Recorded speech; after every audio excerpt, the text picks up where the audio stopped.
Assalamualaikum warahmatullahi wabarakatuh. Saya perwakilan dari kelompok 5 ingin menjelaskan atau memaparkan materi kami mengenai metode payback period. Di sini ada anggota kelompoknya, yaitu yang pertama Muhammad Teddy Dermawan dengan NIM 2203036. Lalu ada saya sendiri Sultan Firdaus Razak dengan NIM 2203042. Lalu ada Adelia Larasati dengan NIM 2203046. Anastasia Pristida Manik dengan NIM 2203051 dan Chandra Lamhot Daniel Naibaho 22 dengan NIM 2206053 dan yang terakhir Imam Alfariza dengan NIM 2203063. Topik pembahasan kami di sini ada 4 poin. Yang pertama itu pengertian metode payback period, yang kedua rumus dan contoh kasus metode payback period, yang ketiga kelebihan dan kekurangan atau kelemahan dari metode payback period, yang keempat itu ada kesimpulan dari metode payback period. Yang pertama di sini pengertian metode payback period. Nah, payback period adalah periode yang dibutuhkan untuk menutup kembali pengeluaran investasi atau initial cash investment. Artinya, kurun waktu yang dibutuhkan agar bisa menutup kembali pengeluaran saat investasi dengan memakai proses atau aliran kas neto alias net cash flows. Secara singkat dan sederhana, payback period adalah jangka waktu yang dibutuhkan supaya dana investasi yang masuk ke dalam kegiatan investasi bisa didapatkan kembali secara utuh. Oke teman-teman, masuk pada bab 2 yakni rumus dan contoh kasus. Langsung saja kita masuk ke rumusnya. Rumus yang digunakan dalam metode payback periode adalah sebagai berikut. K itu berarti payback payback period sama dengan investasi per annual benefit kurang annual cost dikali periode waktu. Periode waktu di rumus ini diartikan sebagai tahun. Jadi itu periode waktu itu tahun. Kemudian K itu jumlah periode pengembalian dan N umur investasi. Kemudian masuk ke slide terakhir, masuk ke contoh kasusnya. Ada soal, suatu investasi sebesar 120 juta rupiah akan diikuti oleh biaya operasional 10 juta rupiah. Nah, berarti di sini annual cost-nya adalah 10 juta rupiah per tahun dan benefit 30 juta rupiah, berarti annual benefitnya 30 juta rupiah per tahun dan umur investasi 8 tahun. Setelah itu aset akan laku terjual, berarti nilai sisa aset berjumlah 50 juta rupiah.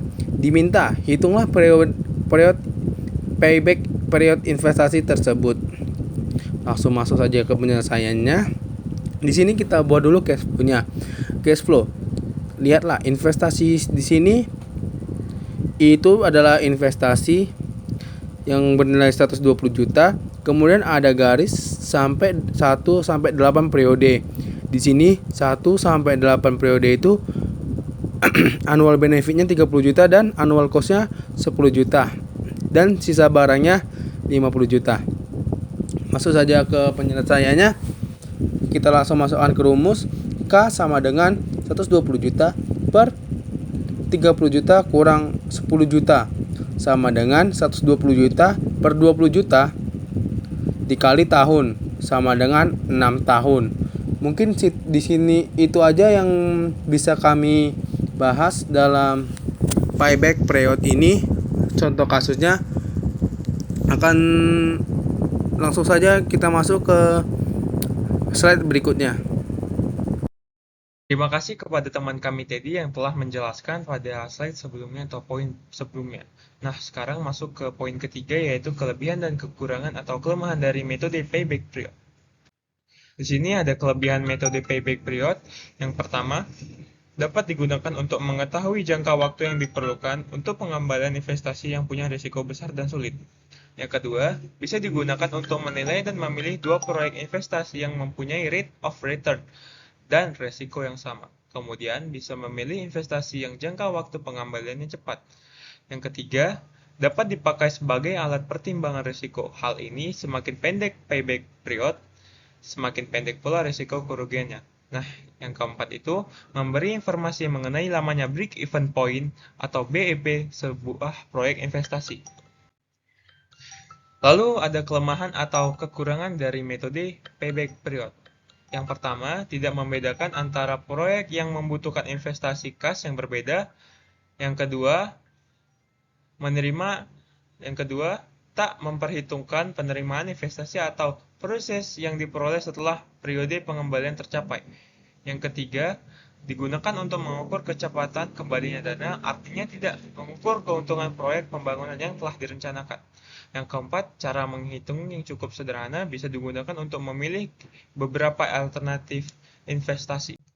Masuk ke poin yang keempat, yaitu kesimpulan dari metode payback period.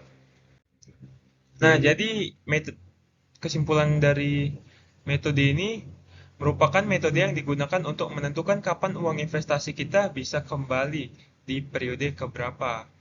Nah, sekian presentasi kami dan kami ucapkan terima kasih. Assalamualaikum warahmatullahi wabarakatuh.